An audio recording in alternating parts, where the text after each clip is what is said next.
ஹாய்ங்க, இன்றைக்கி இந்த வீடியோவில் ஒரு சிம்பிளாக ஒரு லஞ்ச் பார்க்கலாம். நான் அதுக்கு தேவையான அளவு பாஸ்மதி ரைஸ் எடுத்திருக்கேங்க. இந்த ரைஸை பார்த்திங்கனாலே தெரியும் உங்களுக்கு. கலரை பார்த்திங்களா, ரொம்ப ஒயிட்டாக இல்லை. ஸோ இதில் நிறைய நியூட்ரிஷன் இருக்கும். ரொம்ப பாலிஷும் பண்ணல போல இருக்குது. இந்த பாஸ்மதி ரைஸில் பார்த்திங்கன்னா நம்ம நார்மல் பொன்னி ரைஸ் யூஸ் பண்ணுவோம்லங்க. நாங்கள் பொன்னி பாயில் ரைஸ் தான் யூஸ் பண்ணுறோம்.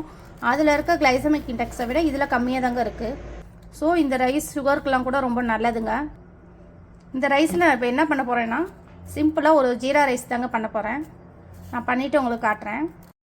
உங்கள் எல்லாத்துக்குமே ஜீரா ரைஸ் தெரியுங்க, அதனால தான் நான் எப்படி பண்ணேன்னு நான் எடுக்கலை. இதில் வந்து நான் வெஜிடபிள் மட்டும் ஆட் பண்ணியிருக்கேங்க. பசங்க தனியாக ஒழுங்காக சாப்பிட மாட்டேங்கிறாங்கன்னு இப்போ ரைஸ்லேயே கொஞ்சம் ஆட் பண்ணிடுறதுங்க. பன்னீர் பார்த்திங்கன்னா நான் கடைசியெல்லாம் வணக்கிட்டு தண்ணியெல்லாம் கொஞ்சம் குறைஞ்சோன்னே அப்புறம் பன்னீர் லாஸ்ட்டாக ஆட் பண்ணேங்க.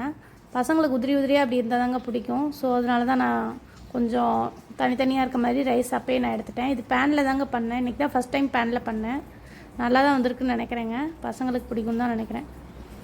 அடுத்து நான் இன்றைக்கி பன்னீர் தாங்க பண்ணியிருக்கேன். இந்த பன்னீரில் பார்த்திங்கன்னா நிறைய ப்ரோட்டீன், கால்சியம் அதிகமாக இருக்குங்க. நம்ம மசிலுக்கு, போனுக்கு எல்லாத்துக்குமே நல்லதுங்க. அப்புறம் இதில் என்ன ஒன்றுனா சேச்சுரேட்டட் ஃபேட் அதிகமாக இருக்குங்க. ஸோ இது அதிகமாக எடுத்துக்காமல் அளவாக எடுத்துக்கிட்டால் நல்லது தான் நினைக்கிறேங்க.